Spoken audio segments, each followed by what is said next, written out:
right to the racks. Then I make that shit back. Run up on me, get shot in the back. Is your TV in the building? If you yet subscribe to the show, man. We're back another reaction. Today we have the Mexican Mafia. Snitch. Rene Enriquez. Rene Enriquez. Permiso. Excuse me. The Mexican Mafia. Yo, we just covered La M documentary. We covered like the story of the La M, how it came about. And he was in it. So I was like, we're pretty interested in figures like this. So yeah, like we got so much energy, guys. We're like Hulkamaniacs with the Mexican Mafia stuff. It's like all over the place, man. You got guys snitching, you got guys not telling, you got guys lifers, you got guys quitting and going into regular world. If this is your first time tuning in, this is an exciting channel. We talk to you, not at you. Oh. That was bad. Can I just switch it up? We talk to you now. We talk to you, not with you. Nah, that was bad. We talk at you. All right, whatever. Come on. It's not with you, because that's not what we do. All right, TikTok brain. Follow me on JTV Instagram. Follow Positive Instagram. That's all right too, right? Yeah, subscribe to the channel. Request the content, and then we react. Follow me on Instagram. I'm mad funny, yo. The Mexican Mafia Snitch. Rene Enriquez rose to become one of the highest-ranking members in California's Mexican Mafia. The Black Hand. He spent over 20 years of his life as a gang leader for the organization that's also known as La M. Bro, why you got mad? Like, come on, man. How old man is? I'm 67 years old. This shit is mad loud. And had a reputation as being one of the Mexican Mafia's most ruthless and feared members. But after decades of living as a violent mafia gangster, Rene Enriquez decided he was done. And just like that, he became a person that mafia organizations consider the lowest of the low. He became an FBI informant. Rene Enriquez was born on July 7, 1962 in Los Angeles, California. He was raised in Cerritos, a city 20 miles outside of LA, and grew up in a middle-class neighborhood. Enriquez's father was a hard worker who came from poor beginnings, but worked to build up a successful business. After marrying Enriquez's mother, the two went on to have 5 children together. As a kid, Enriquez showed signs of promise, and his parents hoped he would one day enter into the family business. But as Enriquez got older, it became increasingly clear that he would be headed down a much different path.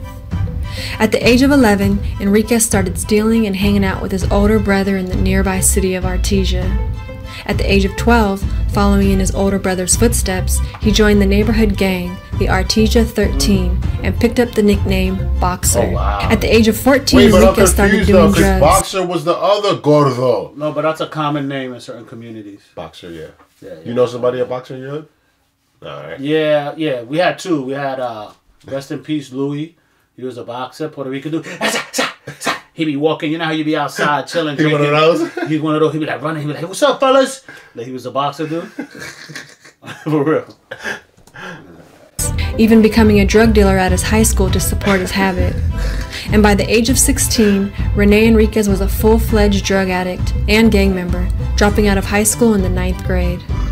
It'd be weird though, because like, I be understanding, like, you know, in the hood, they be like, yeah, if you a druggie, we don't fuck with you. But, like, a lot of dudes be on drugs, and they don't realize they're a drug addict. Like, a lot of people be on pills, lean, and you're a drug addict, gang. Like, if you on certain drugs, you're considered a drug addict. Weed, not really, but the others, yeah.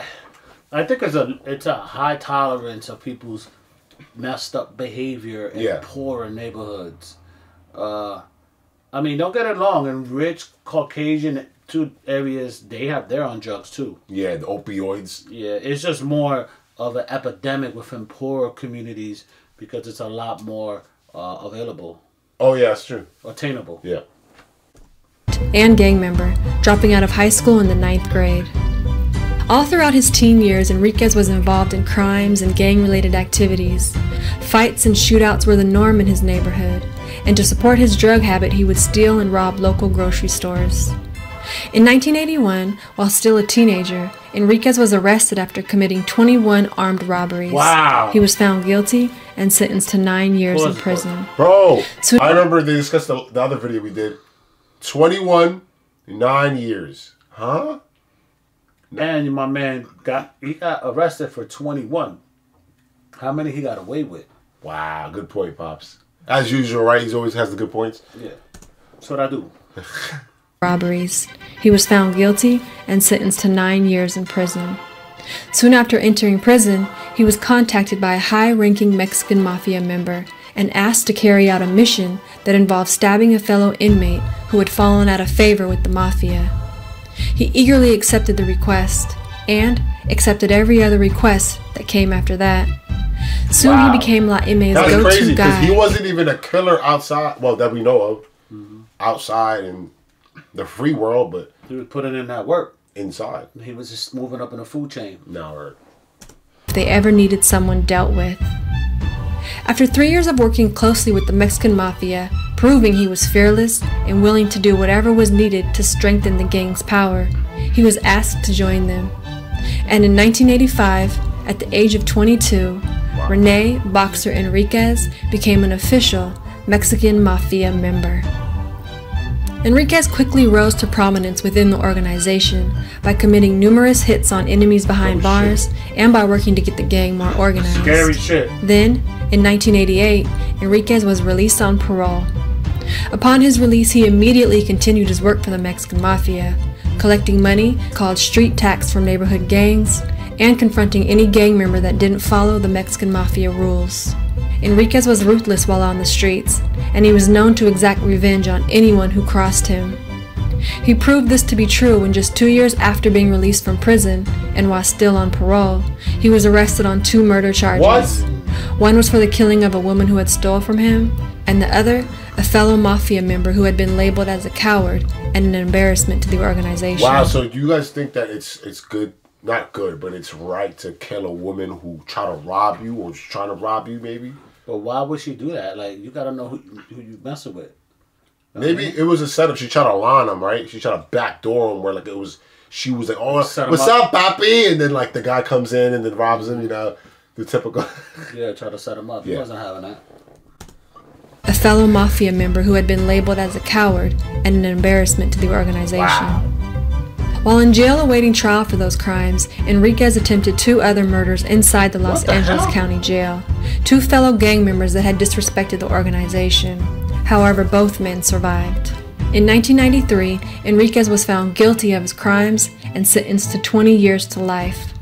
The state sent him to California's Pelican Bay prison to serve out his time.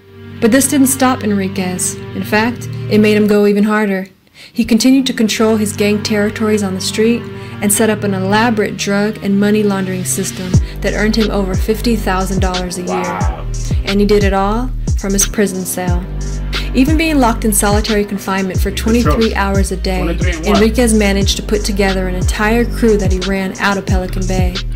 The group would speak in code and pass messages through visitors, mail service, and kites to avoid. Send no kites out to get that bread. Like, yo, what we doing? 23 and 1. Like, that's crazy, right? In the shoe, it said the shoe. The shoe, yep. Wow. That program, the shoe program, yeah. This is deep, man. Like, it really shows you the power, how we humans are programmed to always follow a leader. So whether you're like Trump or you like Obama or you like a certain gang leader or Marilyn Manson, like humans are programmed to be pack animals and follow the alpha. True. And this dude right here is definitely an alpha or was an alpha. Managed to put together an entire crew that he ran out of Pelican Bay. The group would speak in code and pass messages through visitors, mail service, and kites to avoid being detected. This continued on for 10 years, and Enriquez became a high-ranking senior member of the Mexican Mafia, tattooing the infamous black hand on his chest to show his affiliation. Enriquez, along with other high-ranking Mexican Mafia members, controlled almost all of the Los Angeles Latino street gangs from inside the prison. How does that rebellions? You know, these are gangsters, so they're rebellious. Like, yo, you not controlling nothing. You in prison, gang. How you gonna control what we doing outside? Top dog, bro. Yeah, right. That's it. Word. Can someone explain that? Like, yeah, explain to us, because you know there has to be like small rebellions and stuff that people don't talk about. Because there's always one up. Yeah. Like, yo, that boxer, man. I ain't listening to boxer no more, Holmes. Enriquez himself confirmed he was also responsible for convincing street gangs to end all drive-by shootings in the early 90s, wow. A move that resulted in the Mexican Mafia gaining a stronger control. But as the years dragged on, Enriquez grew weary of the gangster lifestyle. His teenage drug addiction had continued on into adulthood, as even behind bars it was easy for him to get the drugs he wanted. He had spent more than half of his life in prison. He had watched countless associates be killed by enemies, or worse, by their own Mexican Mafia brothers. And he recognized that the Mafia rules were changing, as now families and children were being put in danger due to the organization's violence. He had also gotten word that one of his oldest friends wanted him dead. So, in 2002, at the age of 39, Rene "Boxer" Enriquez dropped out of the Mexican Mafia. He immediately began working with multiple law enforcement agencies such as the Los Angeles Sheriff's Department and the FBI. He recorded numerous videos where he told them everything he had learned over his 20 years of working with the Mexican Mafia, including how many members there were. But there was never a hit on him in jail, because like he's still gonna do prison time. Maybe they PC, protective custody. Yeah, but there's dudes in PC that can get you hit up too, right? I bet you a lot of dudes are really afraid of this dude, because he's not only like telling people what to do, he's actually doing it, putting it in. Like he actually doing it, bro. Like this dude is not nothing to play with. Like like he's killed, or allegedly he's killed, and he will kill you. Yeah. Like that jail shit is hard, man. Like when you in there, it brings out a whole nother. You could be the most docile person, but when you're locked up, it brings a whole it brings a whole nother animal out, because either you get eaten or you eat. Yeah. You know what I mean?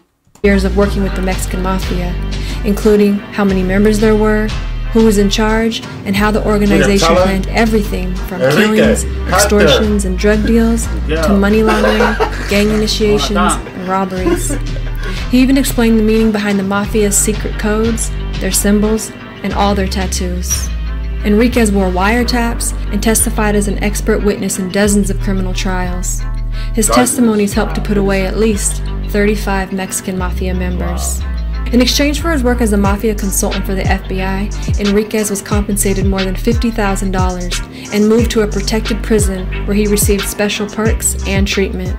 PC. Years after first becoming an FBI informant, Enriquez continued to work with the government. In 2015, 175 business lawyers and executives the streets are rigged, right? And it's fake, because this guy here, a known killer, freaking snitched and was working with the government after killing all those people and leading the Mexican Mafia set. Like there was probably a set he ran, right? Yeah. And it's like, bro, just don't go on the streets if you got guys like this willing to fucking to just tell. And it's interesting, because if you made it this far into the video, this you learned a lesson. Like, yo, like just get a job. Like just be a citizen, be a civilian, and mind your business. Because the street shit is lethal, man. Yeah, it's rigged. Because like, look at a guy like this that put in the work for a specific organization, and then felt so threatened that he had to rebel against the organization, and then tell on a whole culture, like shit that's been going on for 50 years, yo. She's wild. It's crazy. Invited to a dinner in Los Angeles, where Rene Enriquez was a surprise guest speaker, there to explain to a packed room the inner workings of the Mexican Mafia.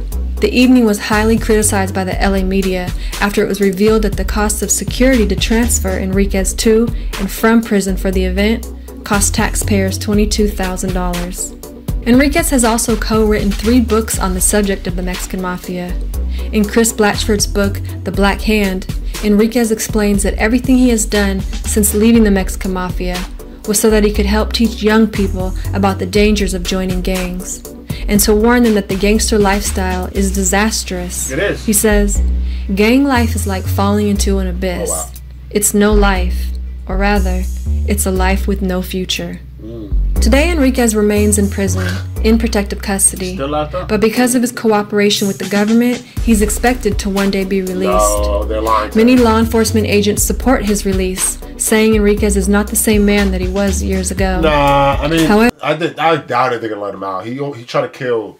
He killed 2 people that we know of, and he attempted to kill multiple people. Yeah, but he also put away 35 people. Bro, it doesn't matter. You killed innocent lives. Well, look, if they let Sammy the Bull out, Sammy the Bull killed a lot of people. And came home, right? Yeah, he probably out now. Who knows how old this video is? Apple too. Apple had a lot of bodies. Yeah. However, in 2019, Enriquez's parole was blocked for the 4th time by the governor of California, who believes that Enriquez's history of violence means he may still be a danger to society if set free.